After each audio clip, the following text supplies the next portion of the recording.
Hey, and thank you so much for coming in this Saturday night for another episode of Trials Halftime.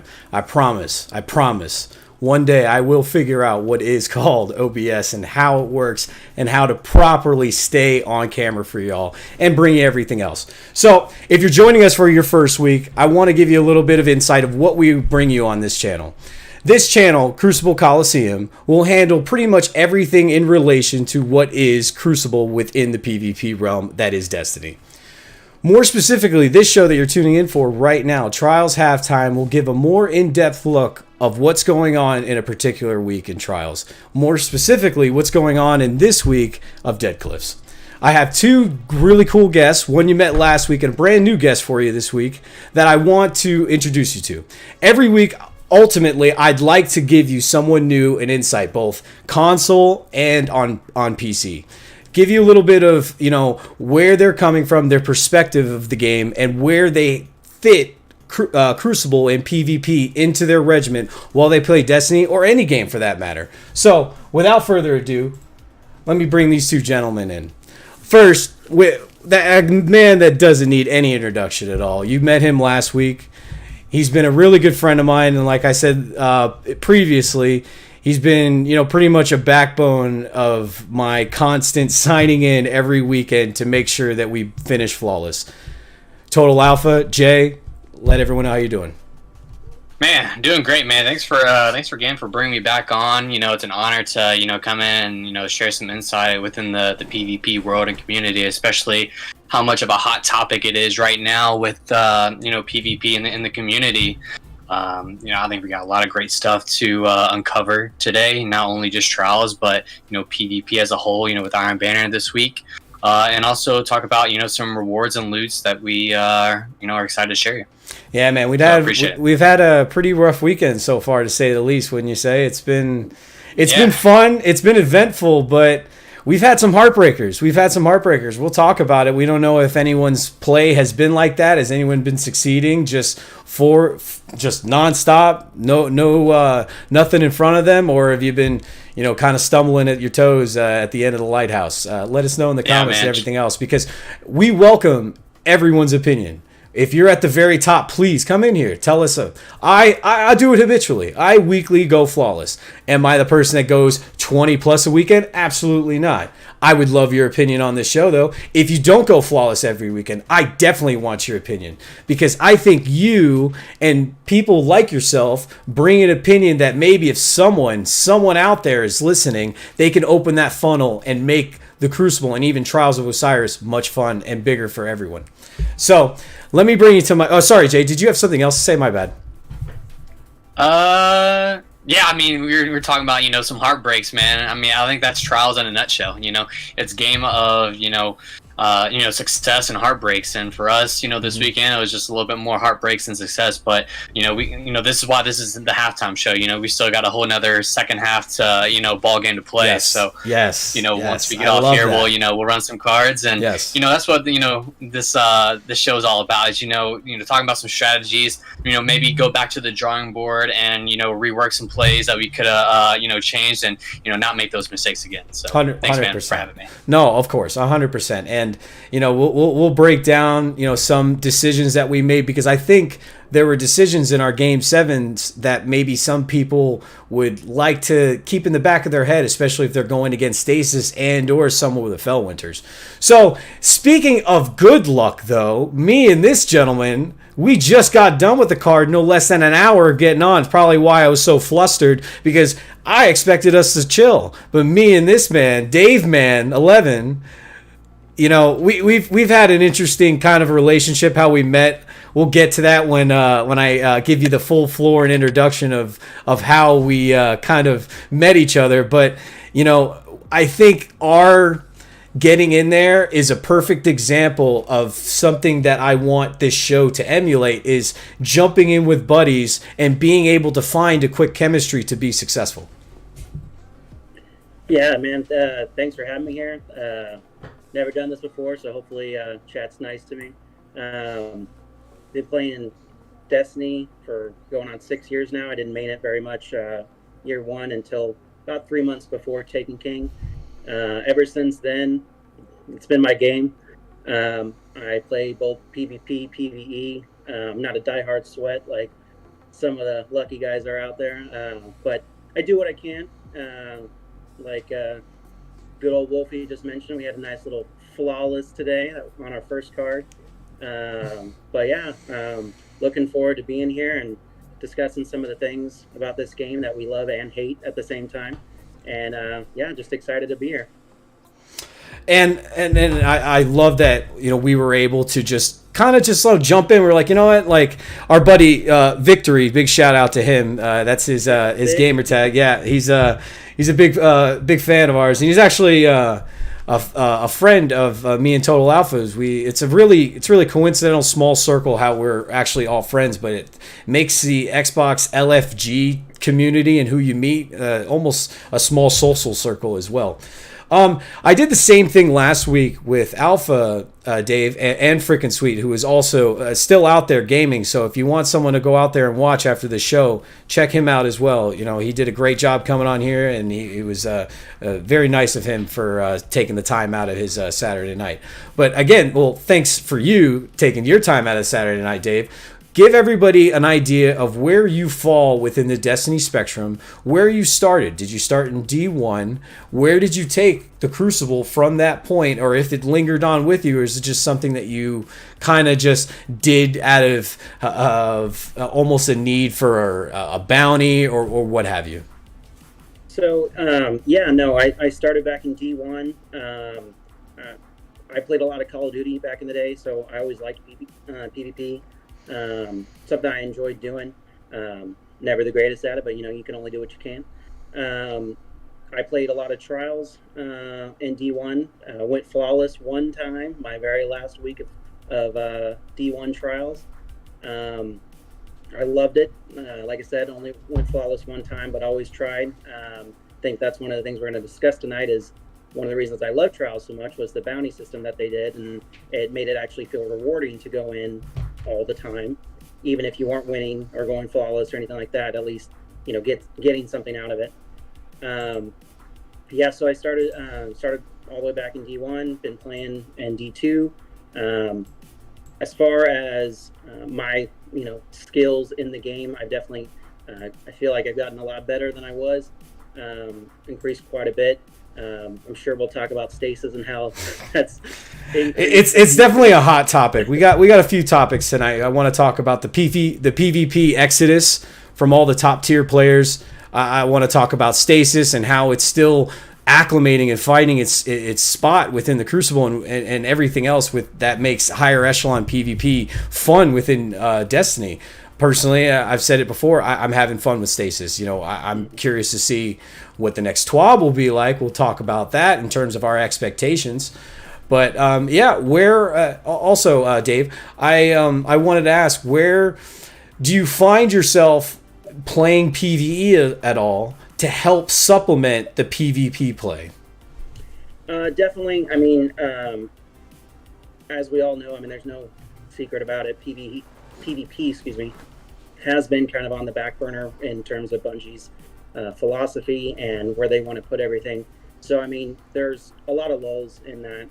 You can only get, your same, pair of legs for the upteenth time before you're just like, okay, we need to do something else. I usually raid. I have a really good group of guys and gals that we play with. That's mostly what I like to do, but I love going for, god rolls and taking that into Crucible. That was always a thing for me that I liked doing. I know it wasn't a popular perk among a lot of people, but I loved in D1 with, getting that luck in the chamber roll and taking that IS Luna in and getting a lucky 2-tap on somebody that you probably shouldn't have done. But, that's one thing I've always enjoyed about PvE is finding those really great or even unique roles to go into PvP and just try out. And I feel like some of that's been kind of lost over the last couple of years. Why is that, real quickly? Why do you think that's been lost? Well, I kind of agree with you. I'm trying to see where you fall on the spectrum. Honestly, I feel, and partially it's kind of our fault too, because what feels good in PvE always works in PvP. So if it reloads faster and it does more damage, it automatically is going to work better in PvP. So kind of pigeonholing the perk pool to that, unfortunately, kind of put us in that lane for the last couple of years. I do appreciate that it seems like there are, at least some roles that they're trying to use that are different, not necessarily reload damage, but again, I mean, unfortunately, they're using basically the same things over and over again, so they really need to update on that. I mean, like with the heritage shotgun in the raid, get that double R roll with the 16 rounds of ammo. Oh, that's great, but I mean, how often is that going to happen in PvP? You know what I mean? Exactly.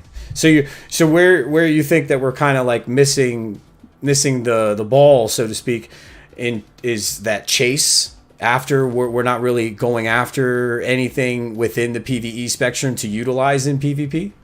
I think so. I agree.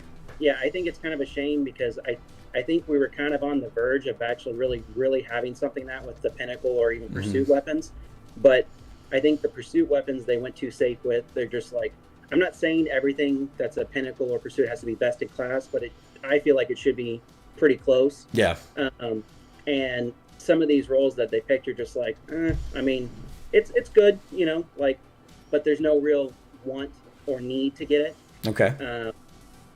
But yeah, I mean, that's kind of where I fall with that, right I agree with you. I think that our chase, other than maybe grinding for lost sectors for a backer's helmet or some gauntlets on your warlock or another exotic for your Titan, that's where I feel that the chase starts and unfortunately it ends. But those are great thoughts, and I feel that your representation kind of echoes within a lot of people within the current state of Destiny right now. We're in this drought period. It seems to reoccur around this time every year. So it's nice, especially in my perspective. I'm coming very optimistically because around this time I probably would have walked away, but it seems that Trials, this is where I'm going to try to bring our show right a little back to where our forebears are in terms of PvP and Trials. And I feel that Trials has become at least somewhat of a priority if they're still keeping it around. I know they had the 3 weeks off, but they made sure to get it out as soon as possible and not really just drag their feet in the stand. I don't know what's your guys' opinion, Jay. Real quickly, how do you feel? Do you think PvP? I know a lot of this comes to the first topic of the player versus player exodus that's going on with the higher echelon of players walking away from this game. Do you feel that this tone of people walking away has to do with the developers not taking PvP players seriously or caring about what they want? What's your opinion? Did I lose? I would say this has been a snowball effect. Yeah. Ever since the 3 week delay, I think it's just been kind of building a lot of tension within the PvP community because 3 weeks without Trials of Osiris was really detrimental to just to start off the season in the PvP community. And then now with these people not feeling rewarded for going flawless, or the depth weapons just wasn't enough, and these depth mods just can't suffice the rewards because it doesn't really meet the standards of like a raid exotic, the Obs of Tomorrow, or it doesn't feel like a Grandmaster completion. It just feels like, okay, here's flawless, here's a depth weapon that may have a good roll, and then here's an adept mod for the guns that 4 guns this season that it's going to be adept. So I think the reward system, I think it's been heard by everybody from the community that it needs to be changed, and I think Bungie's really kind of neglected that. But always, we kind of talked about before the shows, with free to play and PvP, does it go hand in hand?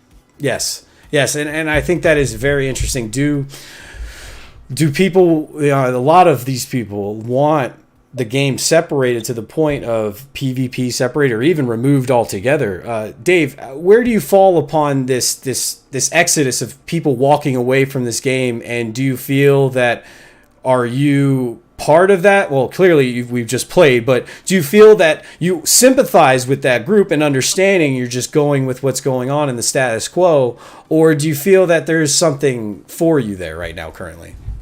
So, well, there's a few things on that I'd like to add. I mean, one thing that I felt was a real misstep, even before they brought Trials back and he announced it that it was coming back, was when they were doing all these Bungie summits and everything, which in theory is should be a good idea because these bigger content creators have these audience that they have, and they're supposedly listening to their audience and having that feedback back and forth, and then that goes to Bungie. However, when we all assumed it was Trials that they were playing, but they brought out Lupo and Crafty, who hadn't played. I mean, and they still don't play this game. They haven't played for years, and it was, to me, I thought that was very interesting that they brought them because of obviously their audience size and their what they used to do with Trials, but yet you have glaring flaws in the system that they have now that, I mean, I honestly don't know how they were able to overlook, like the low card token farming from when it first came out with like the Astral Horizon, not seeing that there's a real issue here. They mentioned, I know, and we all kind of meme about it, but the whole half-baked of Trials being released, but it honestly it's kind of true. Like, there was a lot of glaring flaws that they had, and they're just like, okay, well, we haven't had Trials in forever, and people want Trials or else they're going to leave, so we better release Trials. That's kind of how it felt. And then, unfortunately, I fall within that spectrum because I walked away from this game because they stopped doing Trials of the Nine, and I returned for this game because Trials of Osiris was on the win to return. So sorry, I just felt like that was an interesting point. And sorry, I was thinking what I was going to say there. Oh man, you got me. No. It's okay. It's okay. That's why we're here.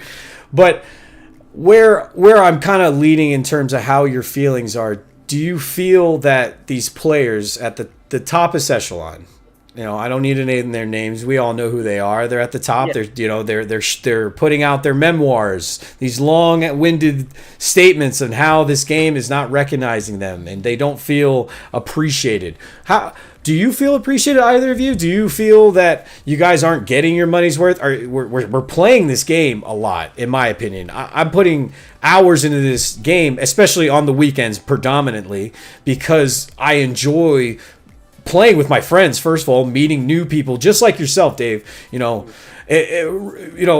quickly, if you can, tell everyone how exactly we met, because it's a very small world.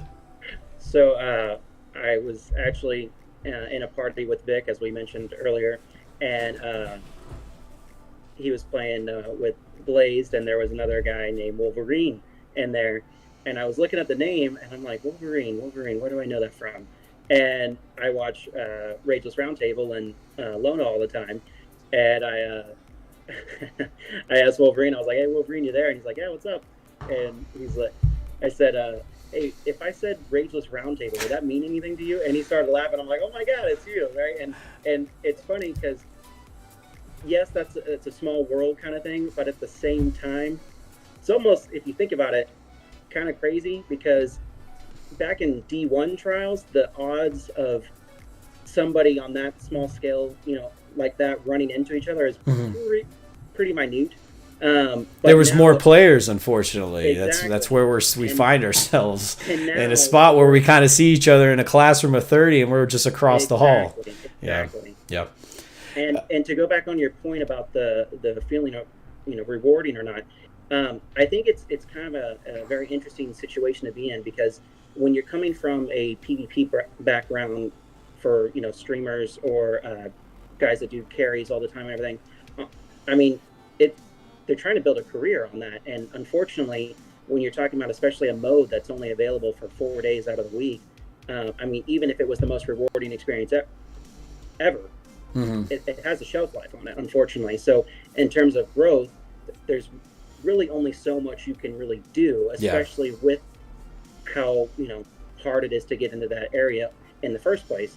But but I can understand that feeling of, yeah, that this isn't working. We're not getting rewards. We're not being listened to in terms of problems. I mean, that's where I'm kind of rowing this boat with you. I don't mean to cut you off, but I don't. No, you're fine. I feel that the best example we can give is that we weren't given any maps on Europa. No PvP maps at all, and they took away roughly 13, out of circulation. So sorry, finish your point. I just feel that was no. I mean that's a great point, and like you just said, I mean, we have a Comet quote unquote DLC, and they take out all the stuff, they vault off all this content. There's no new maps for Europa, which, I mean, I don't know again how you don't think of adding a new destination map for Crucible, but there we go right back in, and which we will go, I'm sure, over to is the whole free to play or not. And as we know, you can't really monetize Crucible maps and pay content. Exactly. There's no way that they would be able to handle that, make a profit, and then keep other people happy. It would just be influx and chaos right from the beginning. I feel that something that you're bringing up right now in terms of our meeting, it helps tie into the next portion I want to get into, and it ties into how many people are playing in total this weekend. But real quickly, shout out to the SNTR network. That's basically how he met me. I did a few shows, Rageless Roundtable. That is the mother network of where I'm coming from. It's the umbrella network of where we're coming from. You should check it out. SNTRnetwork.com. Lono has a stream Monday through Friday with excellent Destiny topics, and you should for sure check that out. And he's a lot more organized with OBS than I am. I could tell you, I have a lot to learn when it comes to streaming. I come with a very open mind. I come also with excitement to learn and excitement to be a part of a community that I want to bring people onto this show to explain their experience within Trials and almost find a resonating factor that our viewers can take from this. Walking away with saying, you know what, I feel a little bit more confident going into Trials this weekend because Dave Man said, you know what, if I look this way first, or Alpha said, if I stopped this way and waited. Hey, I had a buddy of mine who is lucky enough to get Play of the Week this week. He let me know that just watching last week's show, it helped him out a little bit in terms of those glitch spots, those radical glitch spots on Radiant Cliffs. So big shout out to him. Now, I was going into the next segment because of how me and Dave Man met each other. Alpha, let me know, what exactly are we looking at right now in the total number of players playing Trials this weekend thus far on all consoles? On all platforms, right. Excuse me.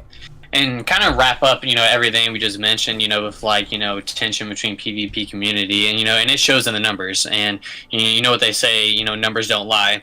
So each week, player count has dropped 20% each week, which is really shocking, and you can definitely tell when you're matchmaking in Trials of Osiris. So right now, as we sit, we're at 93,000 players currently playing Trials of Osiris this weekend.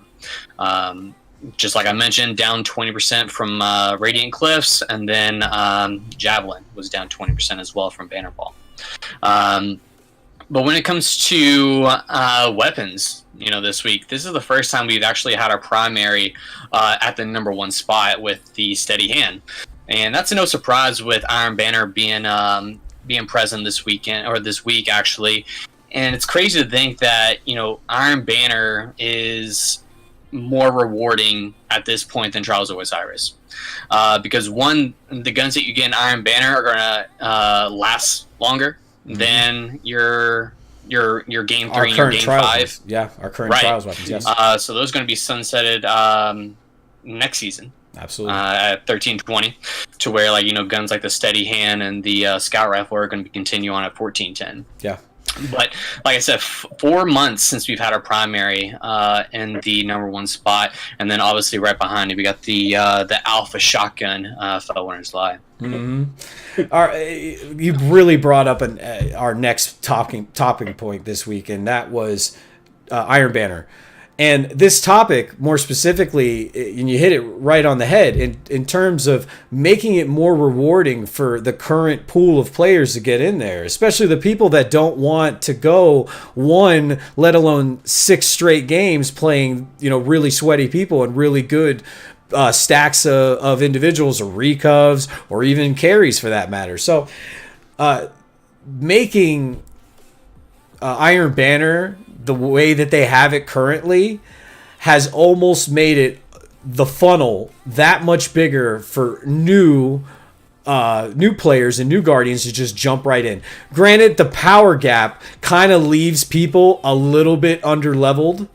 But Dave, where do you fall on Iron Banner? Do you think Iron Banner is in a good spot right now, or do you think it's probably our best source of newest PvP stuff, even though it's reskin stuff, it's just got a higher light cap? What's your personal take on Iron Banner right now, and how do you think it affects the current week of Trials? Because I think clearly, if depending on what's the rewards in a certain week of Trials, we're going to be a little bit lacking in that playlist because people will just want to play Banner. Well, it's actually kind of funny too, because here even just a couple seasons ago, one of the main complaints with Crucible with Iron Banner was the fact that it's just reskins and nobody wants the same stuff over and over again. But now with the buff to 120s, well, formerly 110s, that's why I went into Iron Banner. I wanted to get a steady hand, and that's what I used this weekend, and I love it. And I was kind of thinking about it, and granted, yes, Banner is a once a month kind of thing, but I'm curious what you guys would think about this. As far as the rewarding aspect of it, what if they did the same kind of thing that Banner does, and you have 4 pinnacle bounties that you can go for that drop 50 tokens a piece, and you can use that, or even like a Trials quest similar to the Iron Banner quest. Once you unlock that, you have access to that loot, and then you can turn in those tokens, and for the people that can only get the bounties done and not necessarily going flawless, they have a chance to actually get Trials loot, which, as Alpha was just mentioning, it's going to be sunset after next season anyways. Yeah. So right. Why not? Maybe that'll put another 1,000, 10,000, 20,000 players into the pool. That'll get more players flawless because they're not having to run stack against stack against stack all the time. Mm-hmm. And then the players that can't go flawless or just want to have fun. Hey, you get a bounty done, you get X amount of kills or whatever. You get 50 tokens, have at it, or 100, whatever they want to make it. But they really need to consider not being so stringent on some of these bounties, because let's face it, with sunsetting, they can't do this anymore. Because if you want players to keep playing, you got to make them feel like they're getting something for their time, especially with the way Destiny is as a whole, being super grindy all the time. Not necessarily a bad thing, but when it's all the time, it just stacks and stacks, and now with sunset, you just can't do it. Exactly. Go ahead, Jay. Sorry, go ahead. Yeah, and then also, you talked about like a reward system, making the Trials reward system more closer to like the Iron Banner, where you have these 4 pinnacle bounties, you complete so many matches or get so many kills or so many assists, which grants you either gain 3, 5, or 7 rewards that week. But also there's another reward system that we already have in the game already, and it's it's in the Deepstone Crypt, to where once you've already unlocked these this armor or this this weapon, maybe at the end of this, like on Monday when Trials comes to a close, you can cash in all your tokens on like this chest where you can select a specific gun or a specific armor roll that you got weeks. You're talking prior. the Deepstone Crypt treatment. Yeah. Right. Yeah. I like where your head's at, man, because this raid, in my opinion, not to digress too much on PvE, because most of our audience is here to talk PvP, but that system has a person like myself Tuesday through Thursday wanting to do the raid because it's a little bit more rewarding and not insulting to my time. Because last season or 2 seasons before, I farmed Garden of Salvation to try to get the Omniscient Eye sniper rifle because I thought it was just going to be the best in class after the Beloved Sunset. But I realized how many hours I wasted just trying and hoping to get on that final chest with after the boss to hope to get Omniscient Eye, but now it streamlines it. I know some people don't like it. It kind of takes the RNG away. Me, it gives me purpose. It makes me want to do the content. It doesn't make me feel that I'm doing something so monotonous. Right. And then also to a second point to Dave is, he talked about the reward system and sunsetting. In my theory, I feel like Bungie, for the amount of guns that they sunset, there should be another wave of the same amount of weapons, gear that they take out. You take out, 25 weapons, you put another 25 in to keep, sunsetting feel like, it's taking guns and, your arsenal away from you. So that'd be another great idea. To add on to that too, one thing I was actually a little surprised with how they implemented sunsetting was, and I know Lono's talked about this kind of thing before, but doing all 3 years was a little crazy, I thought, right off the bat, because they've acknowledged that they are clearly lacking loot and that they were going to work on that. I was a little bit surprised that because they took all 3 years and sunset that, why didn't they just, starting Beyond Light, year 1 sunset, next season, year 2 sunset, the season after, all year 3 sunset. So at least that would have given them a 9-month period to start replenishing that loot pool. Yes. But the fact that they did everything right off the bat, we feel it. Like, we feel it bad. And I mean, you're missing weapons. And like Alpha just mentioned, it's like, it would be nice to have, okay, we lost these, we have these. And in theory, that's great. But I mean, we just straight lost everything. And then they didn't even replace things that we had. Exactly. So, we can honestly say we're in a loot drought. Mm-hmm. Armor, we just got reskin stuff. It made me ask the question earlier in the week when Lono over there on SNTR Network brought this up. Was sunsetting a mistake, and everything that comes with this current loop? We haven't gotten much. We've gotten armor basically reskinned over within the 3 realms of Gambit, Crucible, and Strikes. So I'm at actually a loss. I know that we have some things to look forward to on the horizon with PvP at least, and Trials more specifically. We're gonna have new Trials armor, not reskinned. We're gonna actually have something brand new, modded, adept versions of that armor, adept guns. So new adept guns. It's something to look forward to. I understand we're kind of pushing the goalposts back. We can't always be this optimistic, gung-ho people with this game, because we'll just either rant and complain on Reddit or any other platform, or we'll just stop paying, or we'll just walk away altogether. And really, that's what some people have already started to do. Well, and like the loot thing for Trials. I mean, like, I love the idea of adept mods. Like, that's a great idea. And I understand, like, oh, well, if you can't get flawless, the rich get richer kind of thing. But again, there's a balance with that, with how you do tokens and bounties and everything else, whatever. But another thing that to me was surprising is their whole rich get richer theme of, okay, well, if you have a really good mod, you're going to have this big negative aspect to something else that you're putting on instead of it, which I think everyone was kind of under the impression originally that it was going to be 2 slots. You'd have your adept mod as well as a regular mod. So people were kind of thinking you could do both, but now it's like, no, it's just this mod slot. And, oh, if you want this one, you're going to lose 20 handling or something like that. Mm-hmm. They just, I get it. They don't want people to go crazy with the fact that who can go flawless after flawless after flawless and just running stacks in Crucible, in Quick Play. But it's just, they say, oh yeah, we'll do this loot, and then they just half bake it again. It's kind of crazy to me that they keep doing this. Jay, how do you feel? Everything that we just said, like, are you excited?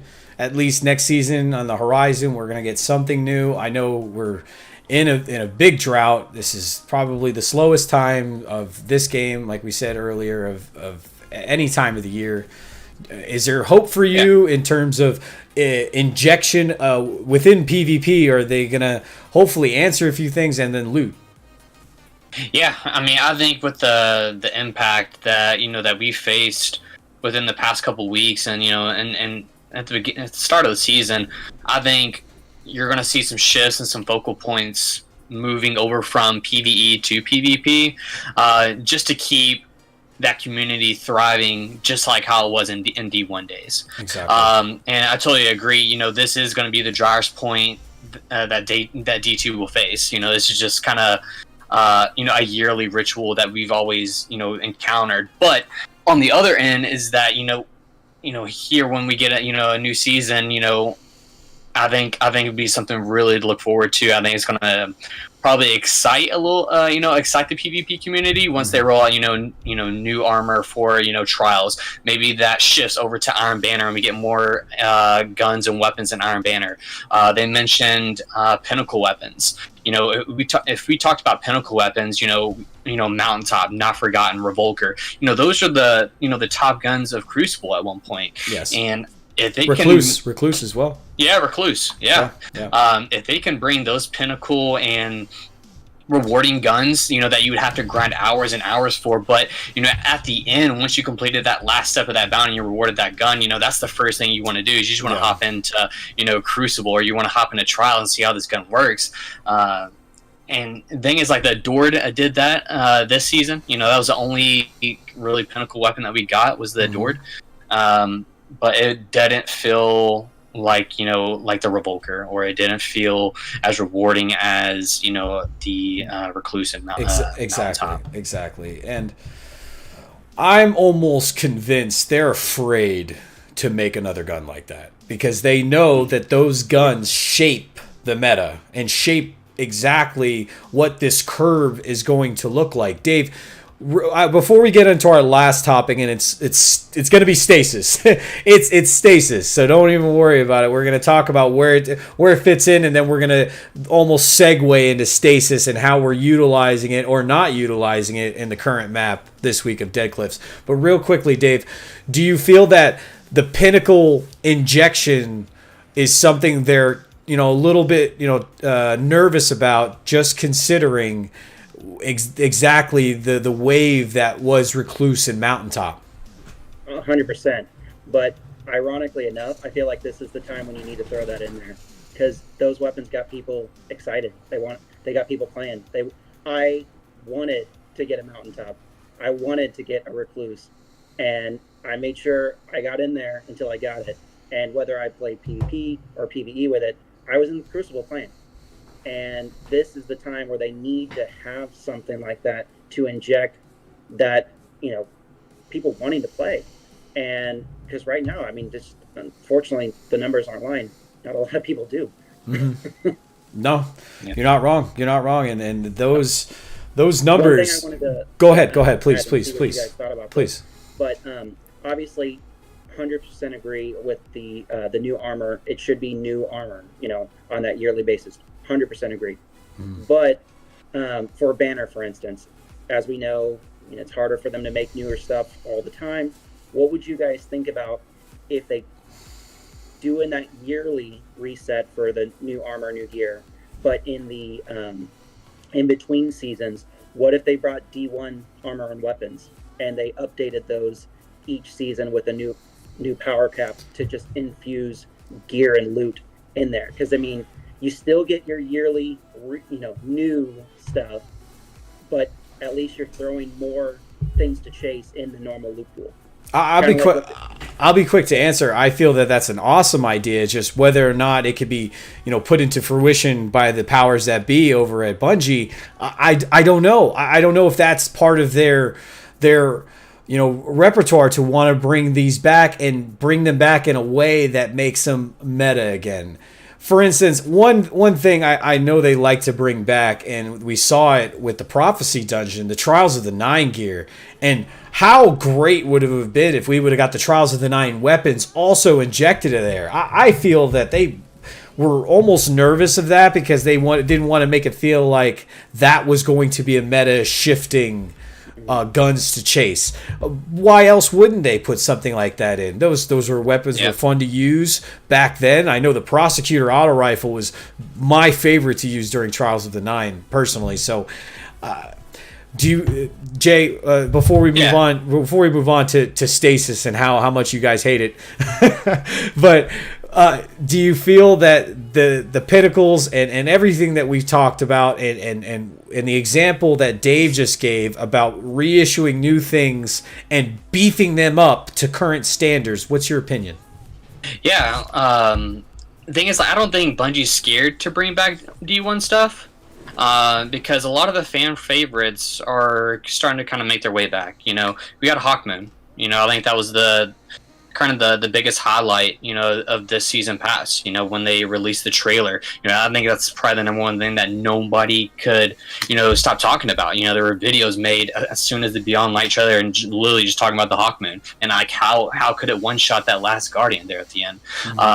And then now we're getting some D1 weapons like the Shadow Price and the Palindrome with the Adept rewards from the Grandmasters.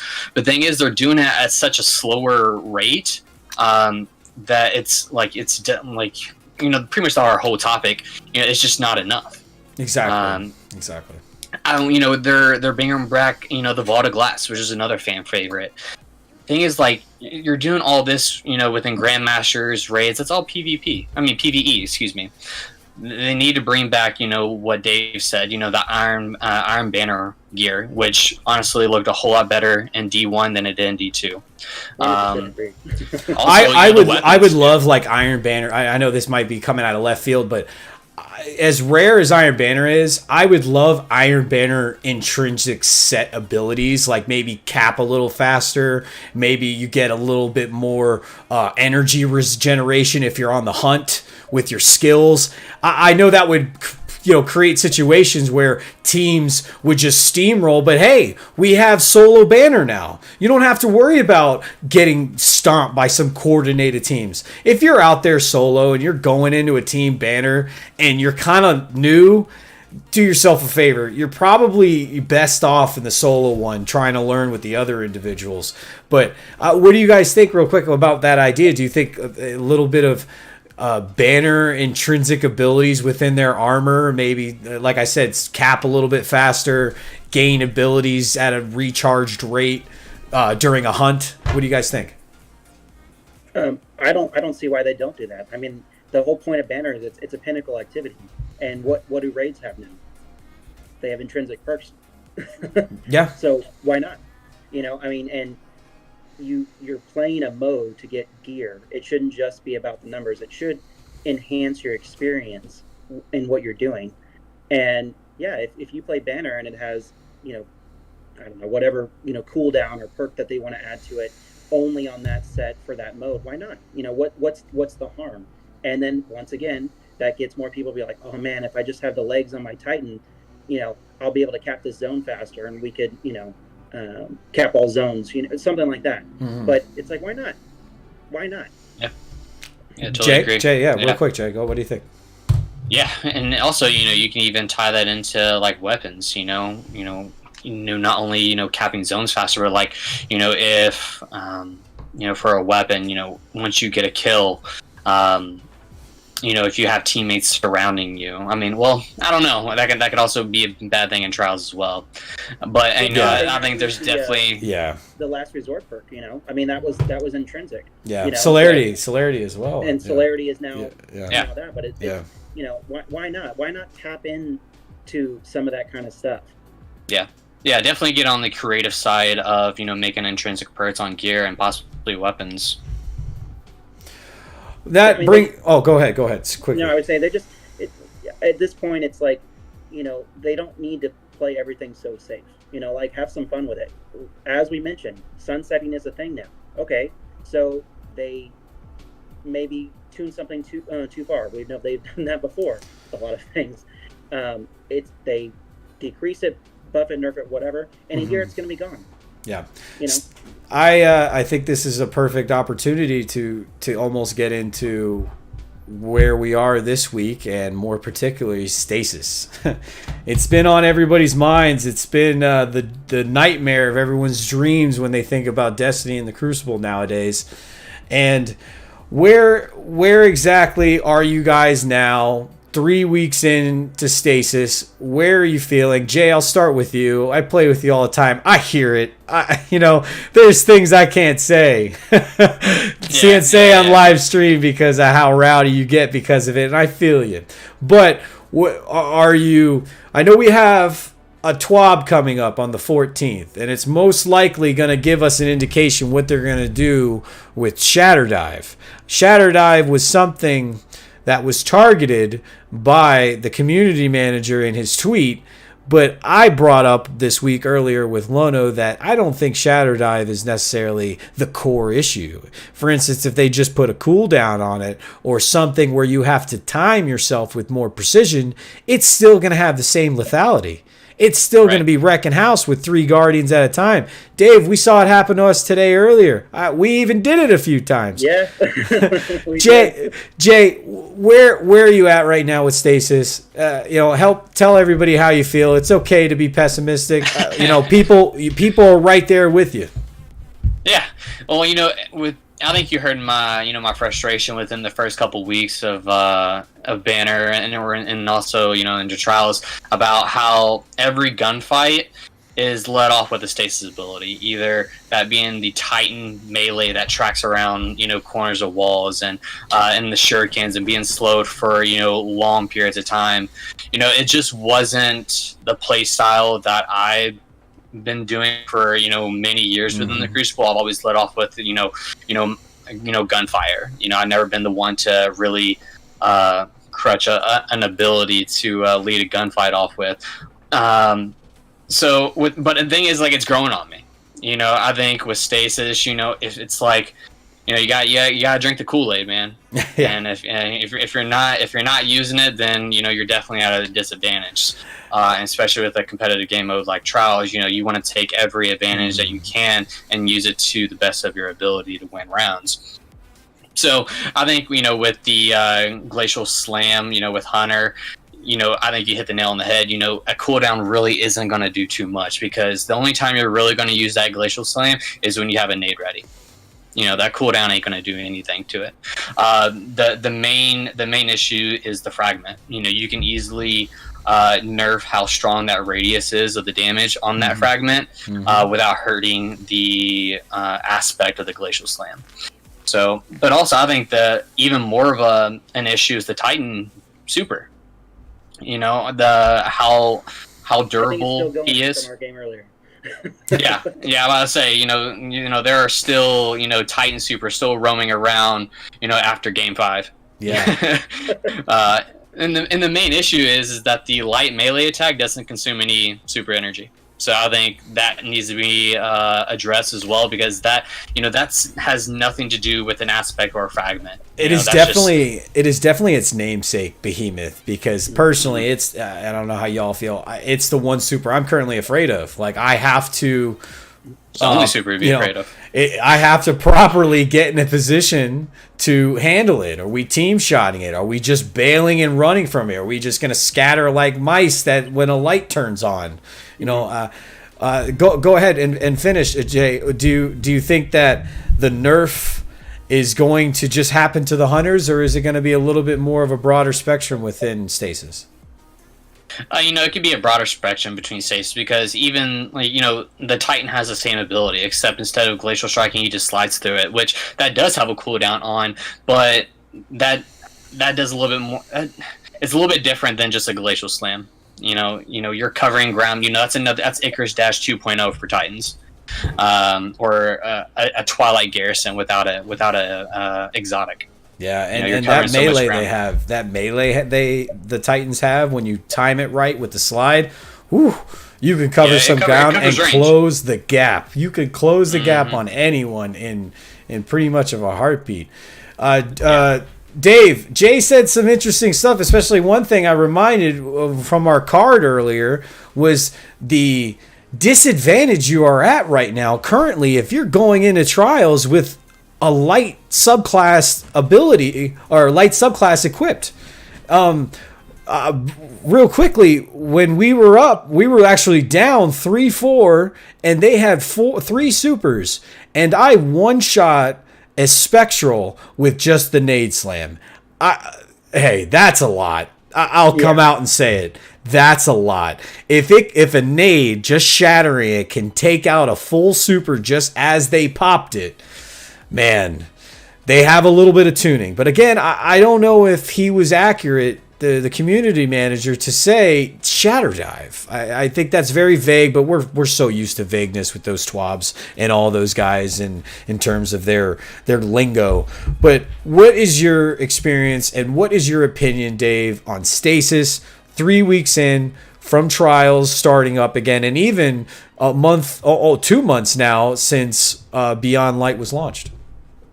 So I absolutely hated stasis when it came into Crucible. I loved it in PvE. I hate it in PvP.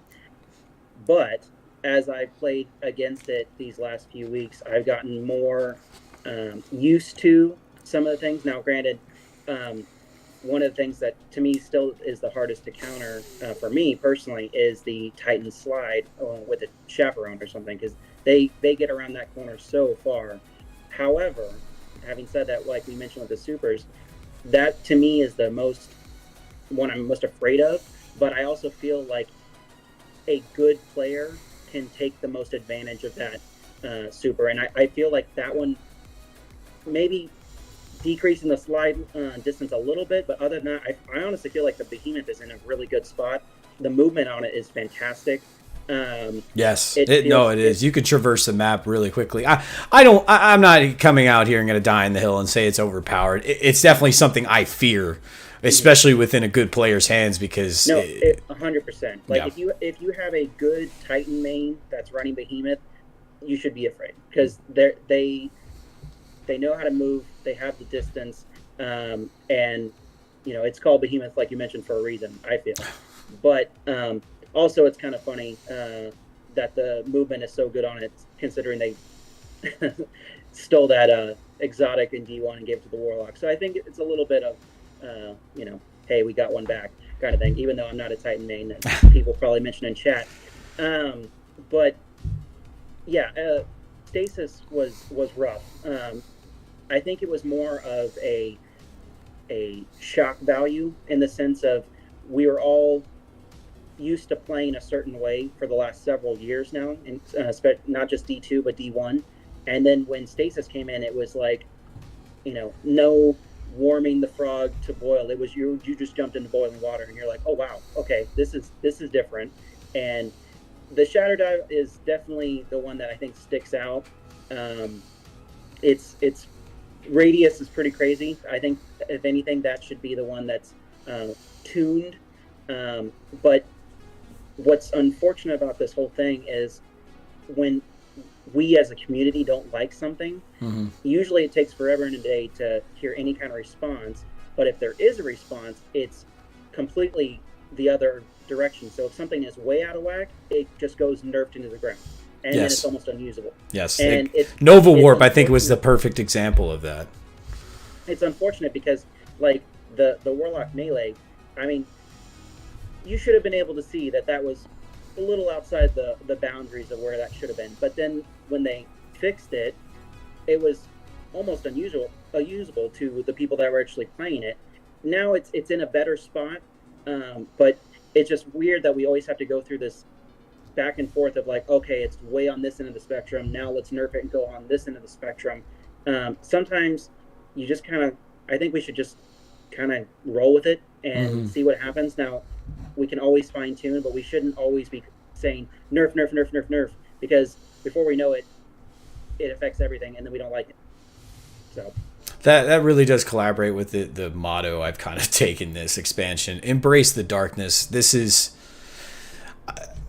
we have always said that Bungie has a very weird way with quality assurance in terms of testing. It feels like we do a lot of their testing, especially in the PvP aspect, and even you can make some arguments in the PvE aspect. That's the one drawback I feel that has always been, that finding out very game-breaking things shouldn't be necessarily up to the community. Those big-brained individuals should be getting a check from those cats. But it's because, especially what they're doing, like it's clipping the map and getting through certain situations. But Jay, where are you on the fine tuning of stasis. I know where you are, but we gotta really put our goggles on and say this was the expansion, inserting a subclass that was dark, and then even dark and stasis and ice, and even giving us a foreshadowing that there's I know there's rumors and stuff on the wind that blight and corruption, it's going to have like a poison dot type deal with the corruption, and then blight, I don't know where that kind of fits in, but I think we're kind of moving towards the meta that this side of the spectrum, the dark side, is where we're going to be finding ourselves for a little bit. Where do you find yourself? Yeah, I totally agree. I think stasis is just the beginning of, what we're going to be using, 90% of the time.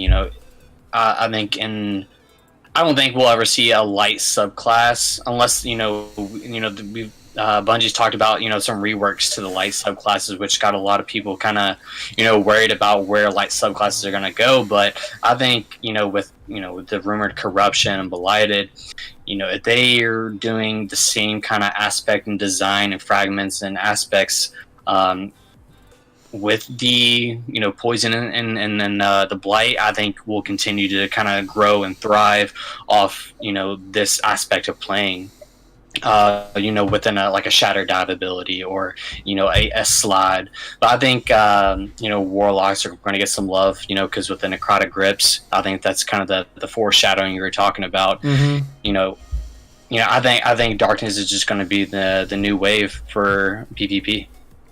What do you think, Dave? Do you think the embrace the darkness idea is gonna reverberate into what Destiny is right now? Or are we just gonna echo that, like just embrace it? This is the new one. I know Luke Smith came out and, just as Jay just said, that we're going to have to alter light subclasses a little bit to bring them on par. I'm actually all for that. I got a god roll of those new Hunter solar subclass knife throwing. I'd love to use that, but I'd be completely outgunned if I took that in the trials right now. You're at a disadvantage if you use light supers right now. And 100%. Go ahead, please. That's what it is. But yeah, no, I mean, I love the idea of this embracing the darkness kind of thing, especially as from a lore aspect, what that's doing to our characters, what that will do to our characters. I think that side of the story is interesting. But from a Crucible perspective, you're at a disadvantage if you're not using stasis, plain and simple. I mean, you're basically throwing it for your team, especially in trials if you're using it. Now, I'm not saying that you can't be effective with it. Of course you can. But if you're not using stasis, especially in something competitive like trials, you're basically throwing. Agreed. And on top of that, or to add to that, I should say, the necrotic grips, like you mentioned, I love that idea. Tap, like we just mentioned with the banner, intrinsic perks or whatever. Tap into that. The whole concept is space magic, right? Why are we limiting so many things all the time? Let's tap into the crazy aspects of it. We're already doing that with stasis. At this point, kind of like what you were saying, it's just embrace the darkness, drink the Kool-Aid, and let's just see how it goes. Because if we just keep, we're not going to go back to D2 Crucible before Beyond Light or D1 Crucible. It's gone. It's not going to happen anymore. I would love for them to improve on the light subclasses with that whole aspect fragment thing. I think that's a great idea. Yes. And again, it would make light subclasses viable. But until they do that, if you're not using stasis, you're just hurt your team. Yeah. I think that's a perfect way to start in terms of how stasis and how most players are tackling this map. Dead cliffs. I feel like we just got done with the cliffs. I don't want to hear cliffs anymore. We got radiant cliffs, dead cliffs. I think you just shatter dive somebody. Yeah. We're just I'm shatter diving guys off the cliffs. All right, but as we take a look at this map, and I'm sorry for the raw stasis type image. It just shook it out of all the ice there. Sorry for all the bad puns, but anyways, I want to talk about more specifically before I actually jump in. Again, in the future, I actually do big shout out to Cataclysmic. He's helping me out. He's sending me out over a capture card so that when I am with two individuals that are on Xbox, I'll be able to jump in the map with them. Next week, I got two PC guests for you, so we'll be able to just jump in right on the spot. But before we get in there, I want to just talk and pick your guys' minds. I know Jay and even the card that me and you, Dave, we just ran, and I want a little bit more of an insight on where your routes are and how you're taking them, and then where are your big lookouts before you begin the engagements. I will tell our audience real quickly, most of the engagements going on this weekend are, if you're looking at the map, are happening between A and B. That green area right in between that tip, separating the two sides, a majority of those engagements are happening right about there. So, Jay, where are you putting yourself in this map in the best position to succeed? Yeah, for me, with my playstyle, I run fell winners a lot, so I want to close the gap on a team as quick as is possible. Especially on a tight map like this, you want to make sure those Titans and those Hunters don't have the ability to get a super. Because when a Titan gets a super on this map, it's almost a guaranteed round unless there's some big team shots happening or a big shatter dive happening, just like you mentioned when you took out a Spectral. I don't know if the shatter dive is as potent enough to take out a Behemoth. Who knows? I would like to see a clip of that. So if anybody has any, I've tried it and I've failed miserably a bunch. Man. they just wreck house through anything. Yeah, unfortunately, with the Behemoth, you want to make sure that no Titans can get their super and try to close out a game as quick as possible. But for me, I like the strategy of Baccaris on someone either around that corner there where heavy spawns, and then use that Glacial Slam to hopefully take out either one or two opposing team members. But also, with you like to snipe the catwalk a lot. So getting first pick on this map. I will show you guys when we get in the next scene. When we jump into the map, I'll show you two successful spots that if you got a trigger finger, you might want to check out. And if you can line it up properly, you can hit them on the run too. Yeah, it's with how small this map is, it kind of works well for stasis because the small doorways is a great spot to throw a glacial wall down and smash everybody in the room, either in the where B flag spawns or where A spawns. So those doorways are tricky. I've gotten pretty loud with a few buddies of mine. Copy, if you're watching, man, I still love you. You just gotta listen to it. Advantage with numbers and then losing that round is one of the biggest heartbreaks for me when I'm playing a competitive game mode, especially like this. When we're up 3-1 and we lose to that one because of separation, just eagerness to just breach and enter, it hurts. It hurts. And we were actually kind of successful with that, Dave. We were really successful just waiting a little bit, just being a little bit patient and not pushing in on these guys that are hopping over the corners with these shotguns because they know they got to get these people to a bottleneck. I know it's a great strategy. I know I would probably do it if I was rocking a shotgun. I'd want to bottleneck Guardians as much as I can. But Dave, give me your perspective on this map. How's it been so far prior to us playing together? What were you taking in to each and every match against a different group? Were you running the same thing? Were you kind of doing the same strat? And did it change after or during when we were playing? Yeah, I mean, there's this actually, next to Javelin, is probably my two favorite maps in Destiny 2, and just in general. I love this map. I even liked it when it wasn't fun, when you got spawn trapped. I know that spot. It's gruesome. It was rough. Yeah. But no, for Trials, as you saw when we were playing, I was running the steady hand, which has about 44 meter fall off damage range. So hitting them cheeks right now, man. They are hitting them cheeks right now. I can get a headshot and almost have full think I was hitting like 92 somewhere in there for crit, even across the map. Yeah. So anywhere between a 2 to a 3 tap on anyone. So that always felt nice, but especially if you're getting the team shot, obviously makes everything a lot easier. But yeah, on that A side, I think we had the most success going around that way, Yes. where the corridor is, and then doing that shatter dive and trying to pick someone off. My thing, I was especially in the low card when usually people play a lot more loose, throw that grenade down, get the shatter dive, and then I backwards back, because usually you can get out of the corridor from where person's usually sniping in a B hallway. So you can usually get the pick, plus get out back to your teammates, and now they're already down the player. So that was always nice. But as you know, once we got to about 5 and 6, we definitely had to really change things up and pay attention a lot more.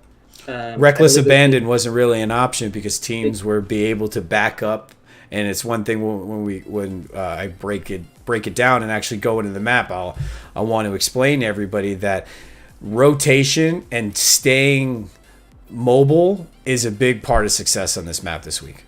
Well, and what was really great, especially when you play like I think it was our game 5, against the teams that will not advance. They will stay the entire time, wait for that super, and then push or try and bait you into a shotgun or a shatter dive. But when you play those teams and you're playing that long game, and then I think it was that last round or the last 2 rounds, you're like, I'm going in, and we just go, and it just throws them off because they think that you're going to be playing that whole style that whole time, which to an extent sometimes you have to. But if you can catch them off guard, and especially be aggressive when you need to and when you should, you could really have success, especially on this map.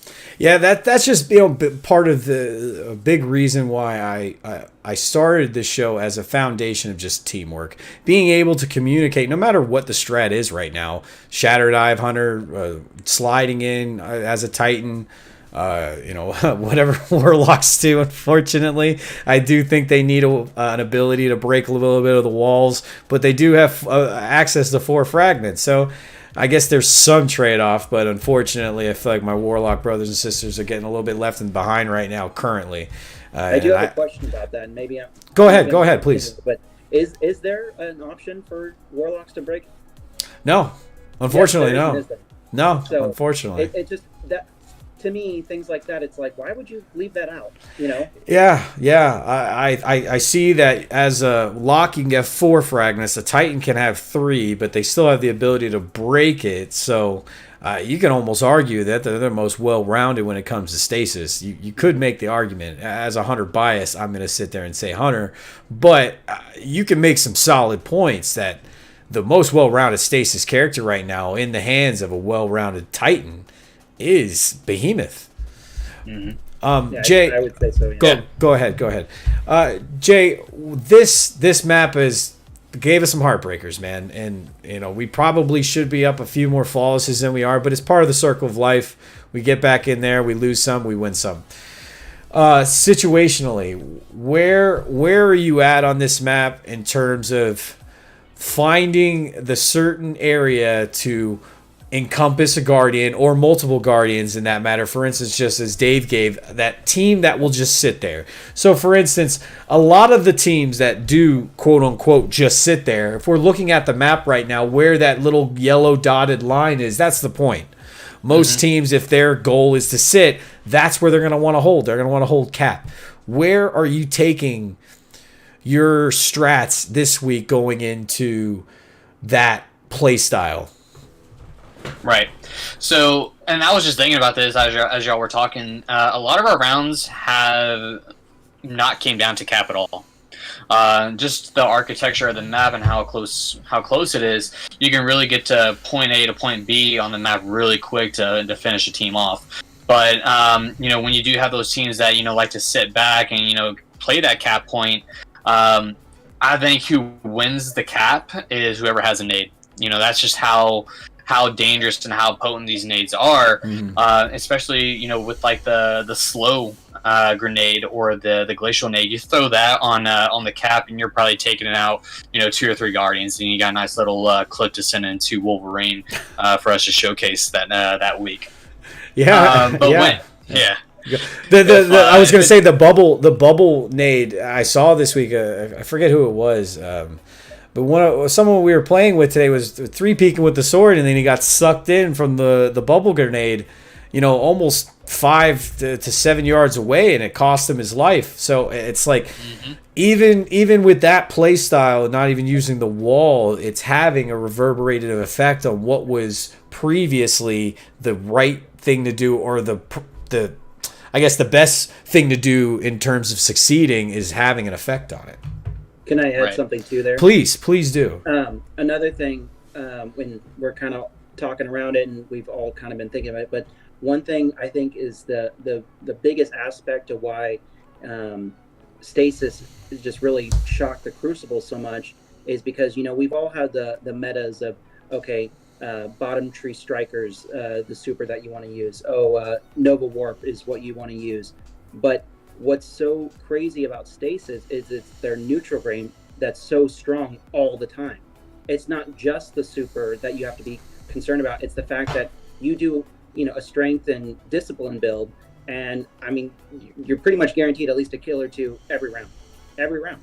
And that literally makes a difference. And to have something that is that effective I think is really what's throwing so many people off about the subclasses, is that, yeah, I mean, if you spec out into a light subclass with that kind of build, you can be very, very effective. But the fact that that's the whole subclass, that's what it's built around, is the neutral game. And with these grenades, like you mentioned, killing a light super with a shatter dive, and I mean, if anything, it's like, take 2/3 of their health, take half their health, whatever it is, but to straight up kill a Dawn Blade is just, to me, is just crazy. And I think that's one of the biggest things that everyone has having so much trouble with is it's so powerful. The neutral game is so strong. Yeah, people have become so affixed on these light subclasses, and who can judge us, because that's all we've known for 7 years now, light subclasses and how to utilize them in this iteration of Destiny 2 and how to really perfect it. Some Dawnblade users can still get away with it, man, because those cats can still move.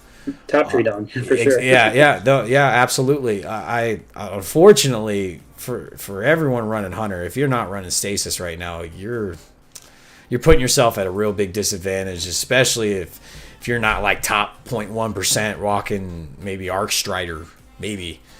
But yeah, Stasis, it's strong, and it's strong in the Force, strong in the Force, especially from the Hunter class.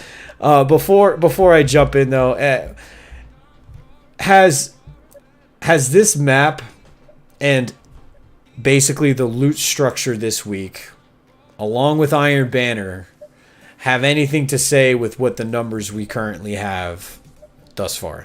Jay? Absolutely. Like, even with the auto rifle being number 5, that might be catching some players' eyes, but you're not going to see, season 12's player count when an Astral was in the loot pool. Just because, the best weapon, just like we talked about, the number 1 weapon this week is an Iron Banner, and a lot of people may not have that God roll steady hand yet. And especially with the loot system that Iron Banner has, you're guaranteed 50 tokens a bounty, and cashing in on at Lord Saladin, only takes 20 for a package. You're just rewarded so much and so many opportunities to get gear and loot in Iron Banner. That's where a lot of your casual players are going to be at, because you're getting gear and weapons almost every other game.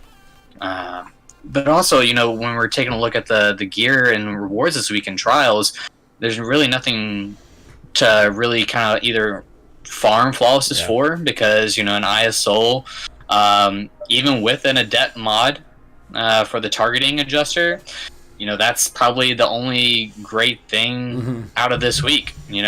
unless there's going to be a really great fusion rifle that's going to be an adept version, which we have no clue if that's going to be a thing. Probably so if there's an adept mod for it, but there's no mention or in the works of an adept fusion rifle for Chargetown. Real quick, I want your opinion as well, Dave, on the same question. But yeah, if you are running trials this weekend, you do get a good run in. You get an adept ISO. If you got snapshot on it, you're pretty much good. You're pretty solid. If you want to keep going, maybe get it on your other characters. I still feel like it's a really big problem right now that even if you're just running it on that one character, it's not guaranteed. I don't know why that's not being addressed. And I think that needs to be, pushed a little bit more. They're taking their time with it because at the same time they know the rich will get richer in this aspect, and if they're not getting guaranteed, maybe it can stall that a little bit. But Dave, same question. This week's map, the reward loot pool not being the most stellar, the bug with the trials chest. And Iron Banner going on, do you think that has a tall tale say on what the numbers are this week in terms of population? Yeah, 100%. I mean, we keep saying it, but it's just like trials has to be more rewarding. It has to incentivize people to want to go in there. And I mean, we're talking about getting a snapshot ISO, right? Okay, great. But so you get that one flawless, and it's got like I got earlier, hipfire grip. Yeah. Yay! So now, when I can go into Banner and spend some tokens, and I can get the kinetic sniper in that one, the aggressive, and get a snapshot opening shot one, and play some games, run some bounties, and not have to feel like I'm having to sweat my ass off every game just to get one reward that wasn't even that. I'm probably going to dismantle the thing. I mean, just the fact that it's adept is maybe the only reason I'll keep it. But other than that, it's like, why would I have this? Yeah. Now I'm going through basically 2 levels of RNG currently because it's my own fault that I only run a hunter. But be it as it may, that one card that we finished just prior to going live here, I didn't even get another ISO. I got a summoner, which I deleted right away. I don't even care if it was got rolled. Granted, I already have 2, but even if I didn't have one, I almost would be like, man, it's getting sunsetted soon. It's not adept. Why? What's the point? So, and in terms of materials, I already have what I need, and I feel like that. How much I worked for that flawless, or we worked for, excuse me, not I, because this show's strictly about teamwork. And even if I was successful individually, I told you this and I told Victory this, I wouldn't have been successful without you two there doing what you did and exactly when you did it. So I can't sit there and take all of the credit or even any of the credit because let's just face it is a team effort when you go into this communication, call outs, being able to decipher, is this a good decision to put my team in? Even if you do win your one-on-one, is it better to just sit there and wait a little bit? Mm-hmm. So right now, I'll go ahead and I'll change the scene. Hopefully it doesn't break because this is just what happens when I use OBS. Oh, it worked. All right. But I will be launching in. I want to go over just a few things that I'd like to share in terms of what has made my sniping take on this week very successful and successful previous weeks that this has been up. While we're in a little bit of a layover here with the loading in, Dave, where are you in terms of taking the rewards of these adept weapons and possibly looking towards the future? I'm optimistic. I'm saying at least if I go one flawless this week and I get that adept mod, now if I get an adept weapon a week later or next season, I have usage. How are you feeling? Well, I mean, getting new stuff feels good. I mean, and that's Destiny. We want new things. We want to chase something. We're the rabbit with the carrot. We're always chasing something, and to go into something and feel like you're being rewarded for your time always feels good. But especially as, what is this, is it next season or the season after that we get the trials, the new trials gear? Next season, season 13. Next season. Yes. So okay, so we have I think less than 40 days until the next season. Why, especially right now, why aren't you getting 20 tokens I don't know, something stupid, just to get rid of. Yeah, no, you're right. Good. It's a great point. Great point. Why not?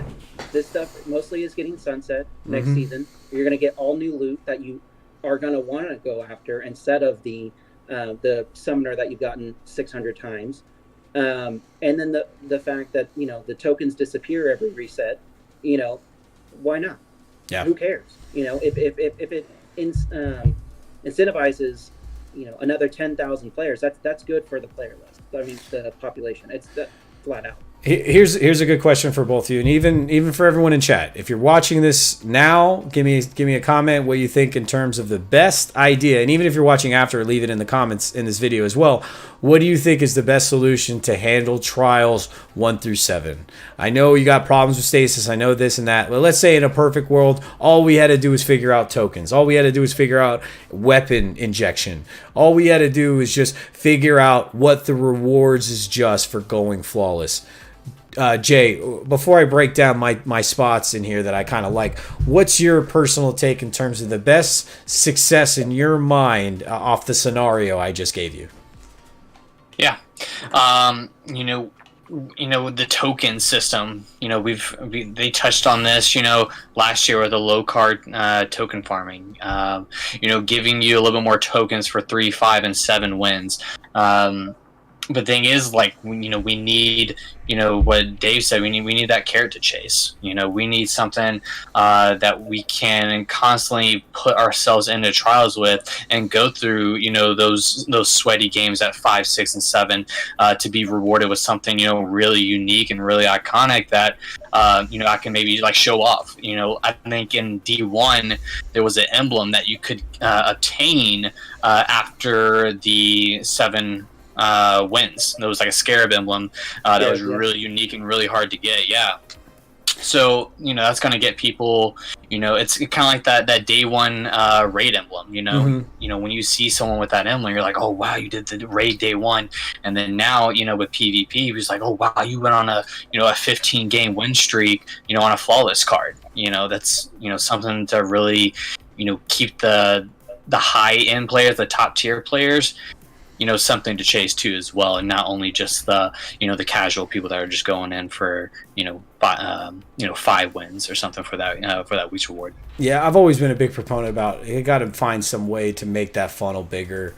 If you're Johnny no KD and you just want that 3 win that week because it looks really nice, it should not be an arm and a leg to find people to play, and B, an arm and a leg to play people within that skill gap of 1 through 3 that are relatively on par with what you're bringing to the table at that time. Yeah.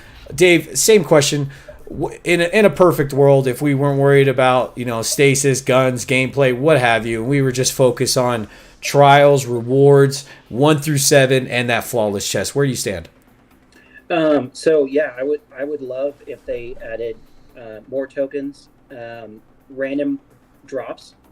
Why not? Random drop after a game. It doesn't, maybe put it at a 1% chance that you get something. It doesn't have to be every game or however they want to do it, but a random drop, you could possibly get something, or maybe even do it like they did with Prophecy, where if you've gotten something, then that's in your random drop pool in a game.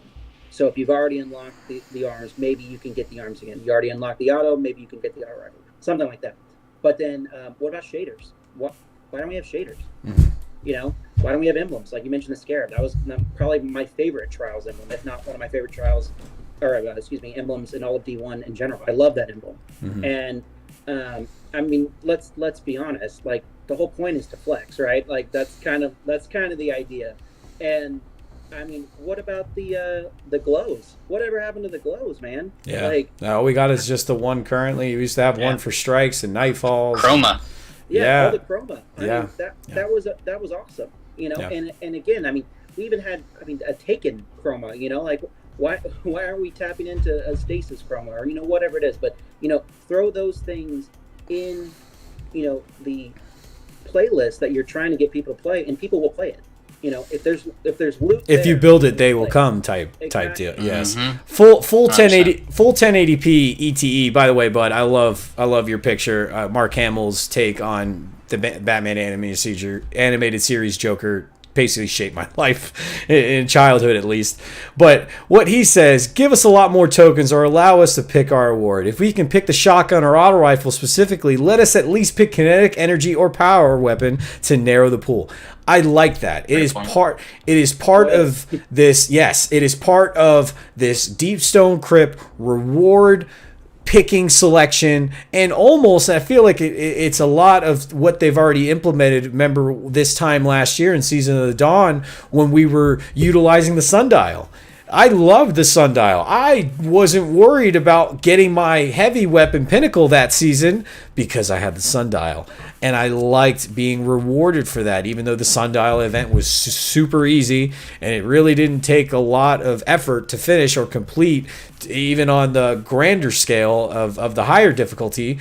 But I felt the intentionality was there. And but think go ahead, please. What you just said, though. Sorry to interrupt. No, please. What you just said. So the sundial was a match-made activity that wasn't difficult, even on that higher, harder setting, but it felt rewarding and you wanted to do it.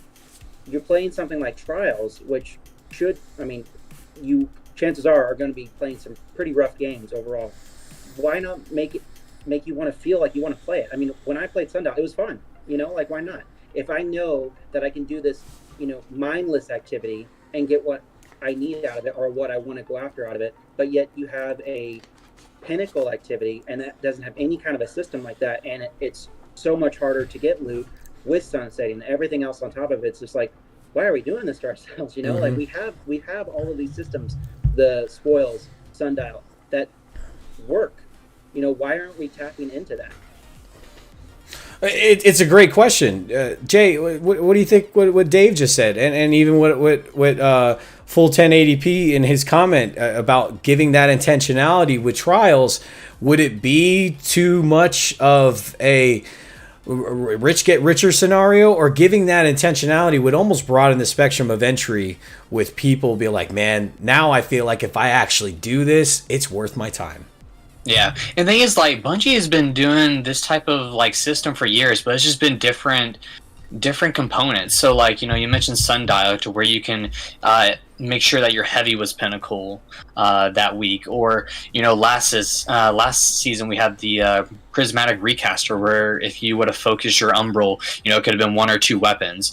This season we have the Wrathborn lure, to where you can insert mods and cancel out different mods and put different mods in to get a specific group of RNG and eliminate some factors that you may not want. And then now in the raid, we can pick our own weapons after completing that Deep Stone Crypt raid. Mm-hmm. Thing is, they've all hinted and threw out different ideas. Even back in Menagerie, we could actually pick the actual gun we wanted with the masterwork, and totally guarantee that weapon would be guaranteed after the end of the completion of Menagerie. Yeah. So every week, systems. Every week that we get closer to season 13 and the hopeful change that's going to come to Trials with new weapon, new adepts, new armor. Hopefully there's some sort of injection change in terms of the process of getting these things, and it's a big thing that we could look forward to. Real quick, everybody, if you're enjoying what you're watching right now, please hit the like button. Also, subscribe as well. If you're subscribed and you're part of a member of the SNTR network, if you're either tier 1 or higher, you're able to submit Halftime's play of the week, which soon we're going to show you guys that right now.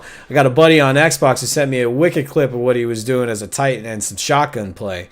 But if you're interested in that and are a tier 1 member or higher in SNTR's group, you're more than happy to send your clip, a 30-second clip, to the email that I'm going to give in chat.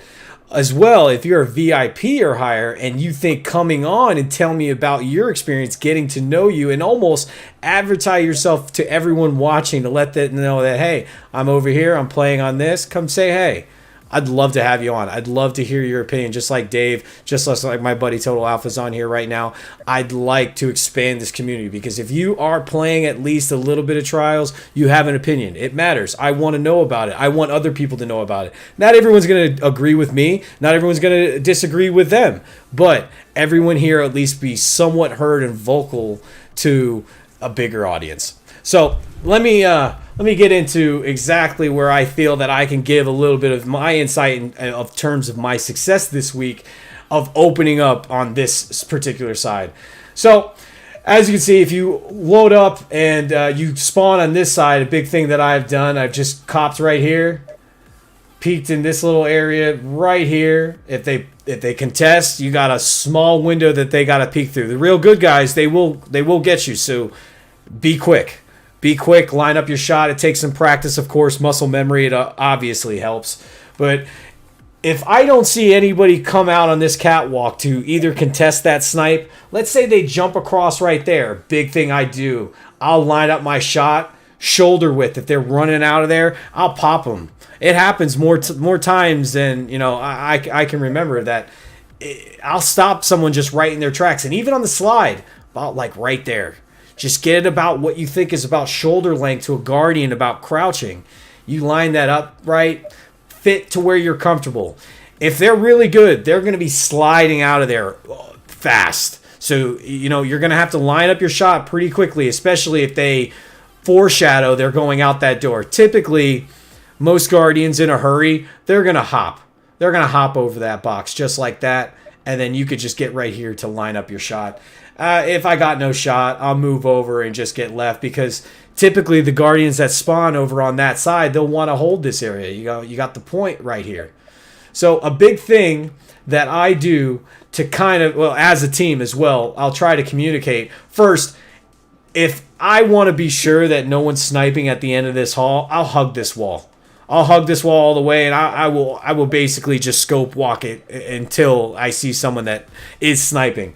If it's a bum rush, then I just got to be prepared to switch my weapons really fast. This is all going on the knowledge that if they do have a sniper, and they are going to peek that. So a big thing that I have taken into this weekend, and Dave basically gave an example of it, of me getting into a position and almost counting down when we were going to take action.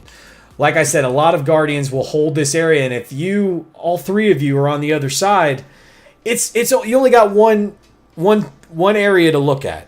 You got to give your opponent another outlet that they have to be concerned about. So I switched over and left the two other of my buddies over there, and I hid right here. I didn't need to do much. I just needed to wait to see about them getting antsy, whether or not they wanted to push me or bait. There's a lot of bait and switch on this map this week. Fellas, Jay, where I know I want to get you in here, and we're gonna have a capture card soon. Shout out to Cataclysmic again. He's hooking me up with that. But when I have my PC guest, it'll be just as easy of showing you guys. As best you can, Jay, where are you taking this map in terms of moving in on a point? Or I know how you play, so it's kind of hard for me to ask this question because I already know the answer to it. But go ahead and explain to everybody more specifically where they're approaching that point, this point in specific, the point that everyone basically wants to hold. What are you doing when you're on the other side? Give everyone an insight how you're tackling that position. Yeah, so with 120s, you can, if you're looking at the map, you can sit in B, and through the two doorways, the one looking over heavy, and then also the one looking at the divider there, 120, you live in that range where, the 120, 40, 45 meter, you're still going to get those 90s crit hits. Yeah. To make a team shot or a 3-tap really feasible, and having the numbers of 3 to 2 there to get someone picked off, even with the sniper and Wolf. How you play, you can literally sit where B is and see anybody that might be peeking either through trucks where that is the back of A spawn, Mm-hmm. or you can see through Divider, where it's kind of going into the Ivy area. But as a shotgunner, I am going to be playing that Divider spot and try to make a push towards that Ivy area where that cat point is. Yes. And then using that Glacial Slam, because that's usually on that pillar where Ivy is. That's where a lot of people like to either 3-peek or hang out at to get a snipe off, and they're not expecting a Glacial Nade and a Fell Winter to be rushing them there. I'd like to show my viewers real quickly, everything that comes with this side and maintaining it. I want to give you guys the best area in terms of where you're looking at in terms of counter sniping. You know, you got a nice little head glitch right here. It's a nasty little spot that you can have right where my crosshair is. You got a Guardian that can just stick their head out, and you may not think that they can shoot you, but hey, it'll happen, quicker than ever. You got to look and lean over this way. Most people will stand right there. You obviously got both sides of this pillar. You spawn out. You got that hole right there, and then obviously you got a lot to looking at. So to be honest with you, standing in this area and just scoping it and reading it like a quarterback, you're probably going to get shot. But now that you know those are the certain areas, the hot areas, in terms of counter sniping, and even if you are rushing in like Alpha, you need to be aware that your line of sight and your trajectory cannot be congruent with the line of sight of one of these snipers. Real quickly, Dave, right before I go into you, I want to show a good way to kind of throw everyone off, and I kind of been utilizing it this weekend. When from this area and worried about Guardians on the other side of that wall, I'll run back. I'll run back, especially if I'm sniping that map, and I'll circle around and try to get them on the rebound and see if they're looking at my teammates going like that. Just a communication thing. Let your teammates know where you're going. Sometimes they'll push you if you're there alone, so just be mindful of that. If really good teams see Guardians isolated, I know it's something me and Jay, we're like sharks when we go to. If we have someone isolated, no matter what we're doing, we're hightailing it to get that kill, because being up numbers, it's just part of the game. Dave, again, I wish you guys were here, and I'll let you have a little bit of free roam in terms of where you're headed and a little bit of perspective on what you're looking at and the key things that you're keeping in the back of your head when you're in scenarios when Guardians are just basically fighting on one side of the wall. So, like, in this position right here, one thing I'm usually doing is I'm trying to watch a flank. So if you're watching that main corridor right there, I'm usually trying to watch left. Maybe Vic will be sniping in the middle, and he's watching down mid too. It's always nice to have two people watching one area, especially if it's the main area, and then one person watching that flank. What's kind of crazy, like you just mentioned, with especially in this spot that you're in right now, it is kind of jarring. If you don't pay attention, you can really get caught really fast. Because one thing about Destiny, it seems like geometry is always fighting against you, and you try and dodge a snipe your left or your right, and then you're hitting a pillar, and then two guys are bum rushing you with a shotgun, especially, or with a shatter dive or a behemoth slide. I think you mentioned it earlier, but definitely when we were playing earlier, you have to stay mobile. You have to stay mobile. You cannot stay put. If you stay put, you're dead.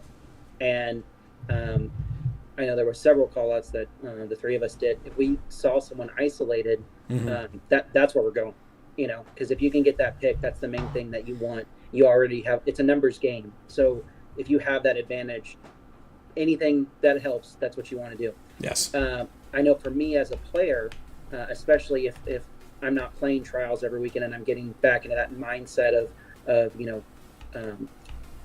holding my time, not being overly aggressive. That's the part that I struggle with as a player, especially a player that doesn't always play Trials, is that you really have to be patient, and you have to be paying attention to what's going on. You have to listen to your call-outs, listen to your teammates, because like you said before, you might win that 1v1, but now you just isolated one of your own teammates, and now it's a 3v1 because you put yourself in a position to try and make a play only to hurt your own teammates, and now they're dead.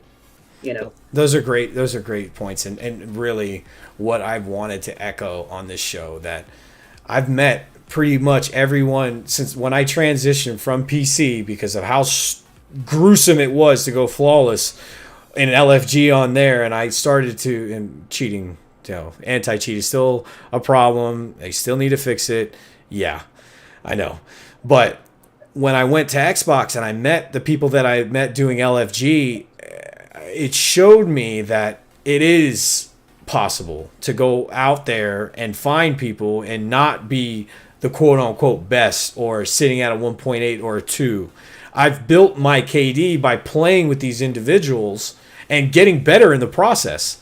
So that's been one of the biggest things I've wanted individuals to take from this show. I'm not going to give you the reviews, numbers, statistics. I'm going to tell you what's going on that week. I'm going to tell you my opinion, and it's definitely the guests that I have on's opinion. But I want to instill confidence in each and every person watching this, no matter the week, that they can be like, man, if I just find some people that I'm kind of cool with, or at least I just met that I can communicate well with, you're gonna hit some rocky roads with LFG. There's no line. You're not gonna just hit it off the rip every time and go flawless that first card. You're gonna have to reset a few. You're gonna have to get used to each other, how each other play, call outs. But that was a big reason why I wanted to start this show, so people can, one, get on here as well to tell me how, and my viewers exactly what their experience is like, but also to instill confidence. To instill confidence in people that aren't habitual every week in trials. I want the habitual trials flawless people to come here. I want them to help me spread the word in terms of what is the best way to succeed. I want to finish off one more time in the gameplay scenario, just because my two other guests, again, in the future episodes, capture card on the way for Xbox, but next week with PC guests that we're going to be right in here with me. Just the counter to that one spot I suppose you guys admitting, if you're really quick and you can get here on a hop to zoom in, if you can get here on a hop to just zoom in and to just get a scope and maybe a shot off, because I'll be honest with you, if a guy's already hard scope and waiting there and they're good, you're putting your team already in a bad situation to go already down one guy, because to traverse this area to close the gap, it can be done very quickly, especially when the motive of the other team knows, hey, they got a guy down, we got to close on that orb. As well, I want to show you guys that's not where heavy spawns in game. It's pretty much right where my crosshair is right now. This is a good spot to keep eyes on heavy. You're safe from your left. You just need to worry about it. God forbid anybody comes right. But, you got a clear shot right there. These are just little things that I can share. I know I've had my guests share as much as they can without a visual representation. Again, in the future, guests that I have will be on with me on Xbox, playing in-game with me, not on a card. Maybe we'll work about that in the future, but this is just a conversation. I want people to feel welcome, that they can come in with their opinion, their thoughts, whether they're positive, whether they're negative about the game. I just want you to be like, okay, like that's how that dude's feeling. Man, I feel the exact same way. And maybe down the road, if a lady wants to come on here, maybe we can feel the same way how she feels in that. It's all about getting everyone's feeling and representation of how they take each and every week into trials. And also, the PvP controversies that are happening, and PvP shifts every week in terms of what's used and what's not, especially now. So let me go into our last segment here, our play of the week. Play of the week submitted this week by Salty. That's 4 M's Salty. And his YouTube handle is Happy Gengar. He's part of the SNTR community. He's been a big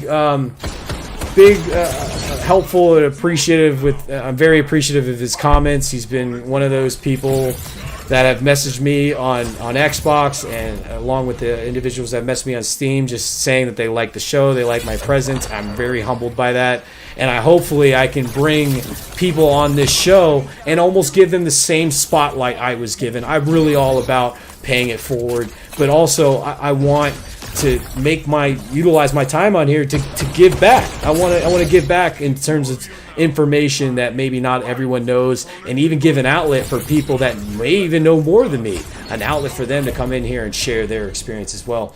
let's break down this clip, guys, a little bit. We see he's pretty good with the shotgun. He's moving. He's moving. The quality is a little rough. He's on an older gen Xbox. It's understandable, but I did a little bit tweaking to bring it to life a little bit. But he takes a 1-on-4 scenario basically because the other team gets a res up, and he's a surgeon. Dude's a surgeon with that shotty, and people have become surgeons with that Fellwinter, whether they're at that 8-yard radius. I still think it's a little bit higher than 8 yards to get that critical hit. But what from just seeing this guy's clip, what can you tell about his play and almost what it says about how people are utilizing that type of shotgun style play, and even stasis Titan play? Yeah. I mean, I haven't played Titan at all this week, but if I was playing Titan, this is the plays that you're going to be seeing a lot in Trials. One thing that I like about this play is his ability to get in and out of kind of gunfire. He gets the first kill, and then he kind of goes into where B flag is, just to regain that little bit of health, and then gets back into the gunfight. But also, he uses his teammate's shield as a really great advantage to kind of cover from any gunfire. So like right there, use that shield as much as possible. But he's in and out of that exchange of gunfire, which is really great because that will keep you up longer and longer. One thing I really like about this clip too is if you notice, especially towards the end there, he does the melee to get out of shotgun distance, only to then whip back around and close that gap. Because if the hunter does take that shot, he probably blinks, and then he just closes that gap by the time he tries to take a second shot. That's a perfect play. So, as we were talking about before, when you have Titan names that play Titan, that is their class, Titan names, and get good on behemoth, you can really see how they can utilize that movement to their advantage. It's pretty cool. Yeah, I've always been kind of in awe and actually envy on what some people can do with the shotgun, and even prior to Fellwinter, what they were doing with Mindbender. I have a forte where I like to snipe. I like to hit some crispy headshots, maybe even some that were probably not, but just part of the game. But that's where I find my success, and I wish I can emulate shotgun play like that. Prior to stasis, man, if you had a shotgun, that was like your super. You as long as you had ammo, you were going into engagements pretty confident. Yeah. Real quick, I put it in the chat, everybody. Halftime play of the week, halftime POTW at sntrnetwork.com is the email. You can send me your 30-second clips on what you did. If you got one in on Friday, just prior to the show getting off, like Salty did here, I'll broadcast if it's that good enough. Absolutely, if it ends up winning within the pool. Ideally, if you got it from the previous weekend, you send it after you're done playing or when you got it, but that's the email you want to use. And hey, man, it's a good way to just get a quick shout out. So, Dave, to finish off here, again, thank you so much for taking the time. I want to. No, absolutely. I want to give you center stage again. I want you to tell everybody your current feelings on Trials, and where do you see the future? It's hard to say just because it's very cloudy currently, but where do you see the future, and is that future going to be viable for you? Well, unlike the primary Destiny streamers that focus on Trials, I'm not in that situation where I've played it thousands upon thousands and thousands of hours where I'm so burnt out on it, which I think is a big factor besides the lack of loot incentive, is the fact that people are just burnt out. It's a lot of the same stuff. Having said that, I like challenge. That's why I've always liked that. Even when I wasn't any good, I always try to use that as something to get better, and I have gotten better. You can't get better if you don't play against better people. That's a fact. So if you're always challenging yourself, you're going to be a better player as a whole. And it doesn't necessarily have to be just Destiny. It's any PvP game, any competitive kind of mode. As far as the future of Trials, I really think if they just throw in, if they really do just focus on the loot, that will get everyday players in, your hardcore players in. Everyone will have a much better experience, because as it is right now, if you go in there, you're more than likely going to be playing a pretty tough game. And that's not fun for anybody. Even the 2.0 players and above, after about 10 of those in a row, they're like, okay, I can't do this anymore, because always having to be in your game and one little mistake, after a while, so I mean, if you're on the bottom end of that spectrum, knowing that at least if you're playing this mode and you're going to get something out of it, you're going to have to be fine. So I just hope that they focus on loot, focus on that carrot on the stick, and it'll be a better experience for everybody. Yeah, if you build it, they will come. Just really rings the mind. Again, dude, thanks for coming on. Where can everyone where can everybody find you at? Like, give our viewers, if they like what they see and maybe they want to shoot you a friend request, just to, shoot it up with you. Where can they find you? Well, I main Xbox. Name is DaveMan11, all caps. I've been on there for 12 years now. I play with friends that play with every day. I'm on all the time. I love Destiny, even its highs and lows. Because bottom line, I mean, usually if you're in a chat like this or a podcast, that's what it is. You love it. You want to see it do better. You want to play it because you have those memories. You have those relationships that you build. Yeah. You just want to enjoy your time. I'm also on Twitch, DaveMan_11. Trying to get affiliated, so if anybody wants to drop a follow, I appreciate it. I'd love to chat with anybody that wants to talk, and just play Destiny and have fun. Yeah, definitely. Go out there, everyone watching, show him a little love.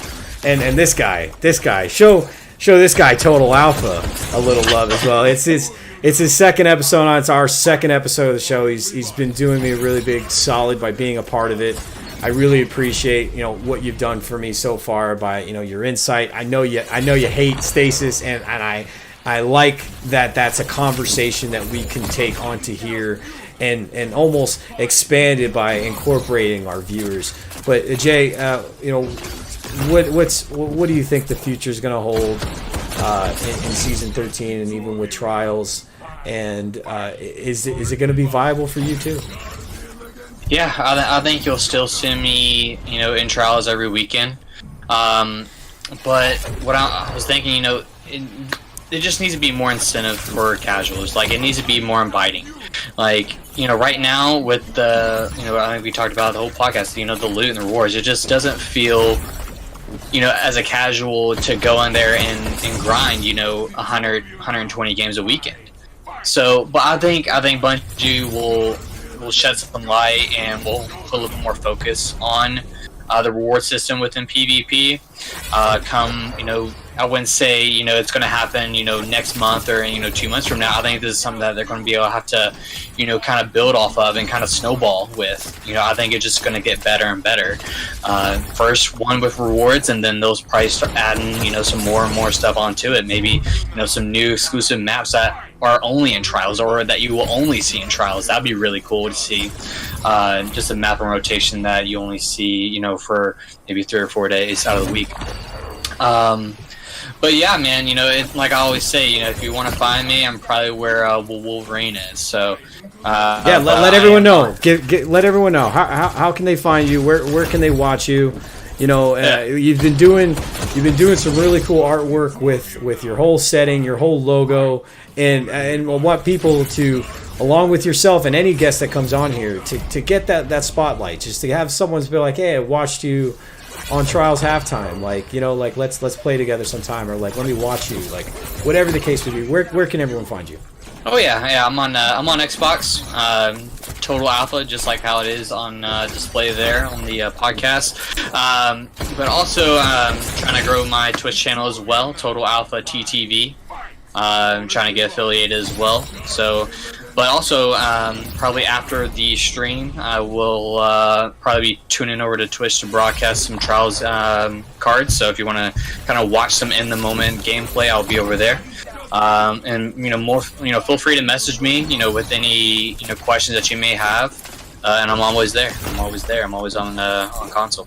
Yes, and same sentiment. If any time, feel free to message me if you have an idea about the show. Hey, if you're a VIP member or higher in the SNTR network and you want to be a part of this show, let's just play a little PvP together, talk, get to know each other. Just exactly like me and Dave did today. We jumped in a card and we ended up getting flawless. Granted, that wasn't part of the plan and that was just an added bonus. But hey, stranger things have happened. So if you're interested, big shout out to Victory. Big shout out to Victory. So again, if you do not have to be this person that goes flawless every weekend. I hope when watching the show you can turn into that habitual flawless goer, but you don't have to be that sweatlord to be a part of the show. If you play the playlist, if you're involved in PvP, I want your opinion. I want to spotlight you and pick your mind and get our viewers to see if they have like-minded individuals like themselves that they can also meet new friends and even possibly play with that. I got this opportunity to be a part of here streaming with you because of the chance and what I did to get on camera with Lono. This has never been something I've ever thought of, so I'm very humbled by this experience. I'm humbled by everyone who reaches out to me, both on Xbox, both on Steam, on Twitter. Thank you for all that. Please like, share, and subscribe this. I'm would love to see this video do well. I'd like to see this channel do well. I'd like to keep giving back to this community in the best way that I know, and I'm still learning ways. I'd like to collab with people. If you're interested, please reach out to me as well. So, gentlemen, give your nice goodbye to everybody tonight, and hopefully we'll definitely actually see both of you again on this show in the future. Thank you very much. All right, guys. take care, guys. Again, everybody, take it easy. Thanks for being here. And if you're watching this at a later date, come check out the live stream sometimes if you can make it. Hit the like button if you're watching it after the fact. Subscribe to the channel if this is part of your interest. And again, all you have to do is be a member in Lono's channel. And you got all the perks that carry over into here. Play of the week, VIP or higher, even being a part of the show. So again, I can't thank everyone, these two individuals for coming on, and everyone who's been a very big part of the appreciation factor that this has brought into, because it's very humbling again. So good night, everybody. Good morning, wherever you're at right now. Good evening. Take care. Have a great time.